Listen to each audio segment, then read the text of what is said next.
အားလုံးပဲမင်္ဂလာပါရှင်။ငှက်ကာတွန်း channel ကနေကြိုဆိုလိုက်ပါတယ်။ဒီ channel လေးကတော့စိတ်ဝင်စားစရာငှက်ကာတွန်းပုံမြင်လေးတွေကိုတင်ဆက်ပေးသွားမှာဖြစ်လို့ channel လေးကို like and subscribe လေးလုပ်ထားပြီးတော့ဗီဒီယိုအသစ်တွေတနိုင်သိရှိနိုင်အောင်လေးဘေးနား notification ခန်းလေးကိုလည်းနှိပ်ထားပေးကြပါအောင်ရှင်။စာကလေးရဲ့အိမ်လေးဟိုးရှိတုန်းကရွာလေးတစ်ရွာမှာရှိတဲ့တစ်ပင်တစ်ပင်မှာစာကလေးကသူ့ကလေးတွေနဲ့အတူပျော်ပျော်ရွှင်ရွှင်နေထိုင်ခဲ့ပါတယ်။အဲဒီစာကလေးရဲ့နာမည်ကဝါဝါပါ။ဝါဝါကသူ့အိမ်ကိုတာယာလှပတဲ့စမ်းချောင်းပေးနာကတစ်ပင်အိုကြီးတစ်ပင်မှာခိုင်ခန့်စွာဆောက်လုပ်ထားခဲ့ပါတယ်။သူတို့ရဲ့အိမ်လေးကလှပယုံတွေမဟုတ်ပါဘူး။အနည်းငယ်လေးကင်းပါတယ်။ဘာလို့လဲဆိုရင်တရွက်တွေဝီစွာနေတဲ့တစ်ပင်အိုအကြီးကြီးကသူတို့ရဲ့အိမ်လေးကိုမိုးထန်လေတံတွေကနေကောက်ွယ်ပေးပါတယ်။ဒီနေ့မှာတော့သူတို့ရဲ့ရွာကိုရုံးမှကောက်ကျတဲ့ကာလူးဆိုတဲ့ကြီးကန်းတကောင်ရောက်လာပါတယ်။ကာလူးကအရန်ဆိုးပါတယ်။သူကအမြဲတမ်းပြဿနာဘယ်လိုရှာမလဲဆိုတာကိုပဲတွေးနေလေရှိပါတယ်။သူများပြောနေငါအလိုလိုကြည့်မရတော့ဒီရွာမှာငါရှိနေသည်ဘယ်သူမှမပြောစရာဘူးပျော်နေတဲ့သူနှောက်ရှက်လိုက်လို့သူတို့ကငါကြောင့်အပျော်ပြက်ပြီးစိတ်ညစ်သွားရအရန်ရတာရှိရပဲ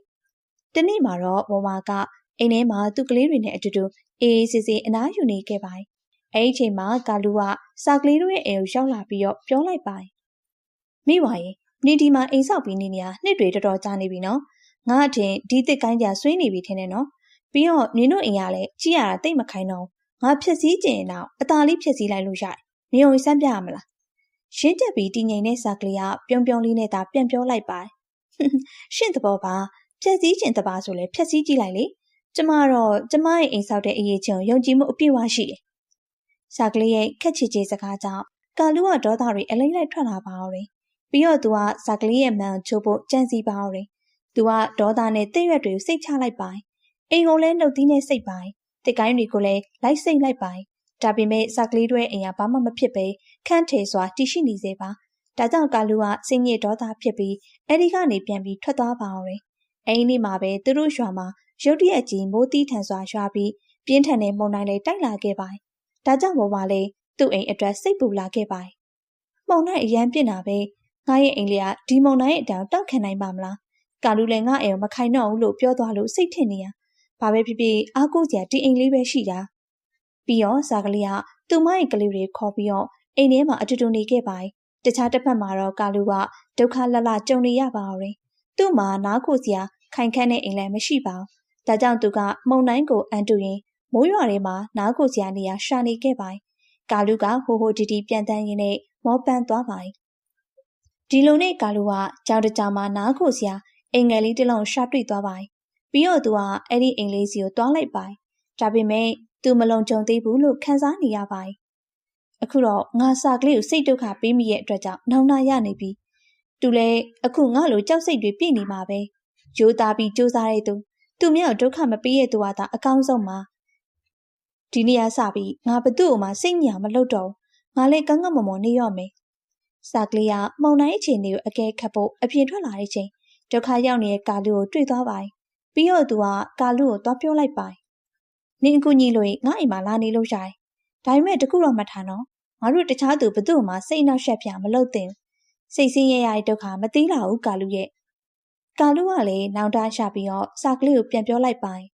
်ဘဝကြီးငါဒီနေ့စပြီးဘယ်တော့မှသူမြောက်စိတ်နှောက်ယှက်ပြမလုပ်တော့ပါဘူးလို့ဂရုပေးပါရဲ့ပြီးတော့စာကလေးကသဘောထားကြီးစွာနဲ့ပဲကာလူကိုအိမ်ခေါ်လာပါအောင်တယ်ဟိုးရှိတုန်းကစိမ့်ဆိုအုံမိုင်းပြီးအရန်ကိုတာယာလှပတဲ့တစ်တော်ကြီးတစ်ခုရှိခဲ့ပူပါတယ်။အဲဒီတစ်တော်ကြီးထဲမှာအမျိုးအစားစုံတွေနဲ့တစ်ပင်ပန်းပန်းတွေကအယောင်သီးစုံလင်စွာနဲ့လှလှပပပေါက်ရောက်နေကြပါတယ်။ပြီးတော့တော်ရဲမှာနေထိုင်တဲ့တရိษံမျိုးစုံလည်းရှိပါတယ်။အဲဒီတော်ရဲမှာလှလှဆိုတဲ့စာကလေးတစ်ကောင်လည်းရှိပါတယ်။သူ့ရဲ့ဘဝကပြည့်ပြည့်စုံပြီးပျော်ရွှင်ပွဲကောင်းပါတယ်။လှလှစီမှာမော်စွမ်းအင်းလေးရှိတဲ့ပဲကျိတ်စုံလေးတစ်ခုရှိပါတယ်။အဲဒီကျိတ်စုံလေးကသူ့ကိုအဖိုးကြီးတယောက်ပေးခဲ့ရပဲဖြစ်ပါတယ်။ဒီကျိတ်စုံလေးဟာအရန်ကိုပဲထူးခြားပါတယ်။သူစီကနေဘာတောင်းတောင်းသူကထုတ်ပေးပါတယ်။ငါဒီကျိတ်စုံလေးရနေဒီကျိတ်စုံလေးနဲ့ဘယ်တော့မှမကောင်းတာမလုပ်ဘူး။သူတို့ဘာအကျိုးရုပ်တာလုံးဝမလုပ်ဘူး။ငါသူများကိုကူညီဖို့အတွက်ပဲဒါကိုသုံးခဲ့တာ။ဒီနေ့မှာလှလှစီကိုကြက်တူတွေတကောင်ရောက်လာခဲ့ပါတယ်။လှလှကြီးငါဆန်နန်းနဲ့လိုလေအဲ့ဒါငါ့ကိုပေးလို့ရမလား။ဟုတ်ကဲ့ရပါရဲ့မမလိုတလောက်ယူသွားပါနော်။နည်းနည်းမဟုတ်မြများလိုချင်လည်းရတယ်။ဒါပေမဲ့ကောက်ကျတဲ့ကာလူကလှလှစီမှာရှိတဲ့လျှို့ဝှက်စမ်းကြဲတဲ့မော်ကြည့်စုံလေးအကြောင်းသိသွားခဲ့ပါတယ်။ငါလှလှစီသွားရမယ်။ ပြီးရင်သူ့ကိုကျင်းထည့်ပြီးအဲ့ဒီကြိတ်ဆုံရအောင်ယူခဲ့ရမယ်။ကာလူကအဲ့လိုတွေးပြီးစာကလေးရဲ့အိမ်သွားလိုက်ပိုင်ပြီးတော့ဘဲတီးလိုက်ပိုင်စာကလေးကအပြင်ထွက်ကြည့်ရဲ့အခါကာလူကိုတွေ့ပါရဲ့။လှလှနေကအရန်စိတ်ထားကောင်းတာပဲနော်။ဒါပေမဲ့နေမှာတာဝန်အကြီးကြီးတစ်ခုရှိနေသလိုပဲ။ဘသူဘာလာတောင်းနေရအောင်ပေးရတယ်လေ။ဒီလိုလုပ်ပါလား။အဲ့ဒီကြိတ်ဆုံငါ့ကိုပေးလိုက်လေ။ငါနေ့စားတခြားငတ်တွေကူညီပေးမယ်။ငါလည်းတခြားသူတွေကူညီပေးခြင်းလို့ပါ။အဲ့ဒါဆိုနေလဲနားလို့ရရလေ။စာကလေးလှလှကအရန်ယူသားဖြူစင်တဲ့အတွက်ကြောင့်ကာလူရဲ့အလိညာစကားတွေကိုလွယ်လွယ်ကူကူယုံကြည်သွားပါပြီးတော့လှလှကစိတ်ထဲကနေတွေးလိုက်ပါကာလူကအခြားကူညီလိုအပ်နေတဲ့ငှက်တွေကောင်းကောင်းကူညီပေးမယ်တင်တယ်ငါလည်းနားဖို့လိုအပ်နေပြီဟုတ်ပါပြီကိုကာလူရေကျမကိုကာလူကိုယုံပြီးကျမရဲ့မော်ကျိတ်ဆောင်လေးပေးမယ်နော်ဒါပေမဲ့ဘယ်တော့မှဒါနဲ့မကောင်းတာမလုပ်ရအောင်နော်ကို့အတွက်လည်းအရန်လောဘမကြည့်ရအောင်ပြီးတော့သူများကိုလည်းအကျိုးရအောင်မလုပ်ရအောင်ပြီးတော့လှလှကကာလူကိုအဲ့ဒီမော်ကျိတ်ဆောင်လေးပေးလိုက်ပါကာလူကယူပြီးရတဲ့ချက်ချင်းသူ့အိမ်ကိုပြန်သွားပါပြီးတော့သူ့လိုကျင်နာရီတစ်ခုပြီးတစ်ခုတောင်းပါတော့တယ်ဟဲ့မော်ကျိတ်စုံငါဟမ်ဘာဂါပေးစမ်းငါဟမ်ဘာဂါစားကျင်တယ်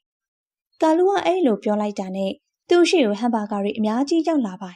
ဒီလိုနဲ့တစ်ခုပြီးတစ်ခုတောင်းရင်းနဲ့သူကအရန်ချမ်းသာသွားပါပြီးတော့ငှက်တွေထဲမှာအချမ်းသာဆုံးတော့ဖြစ်သွားပါ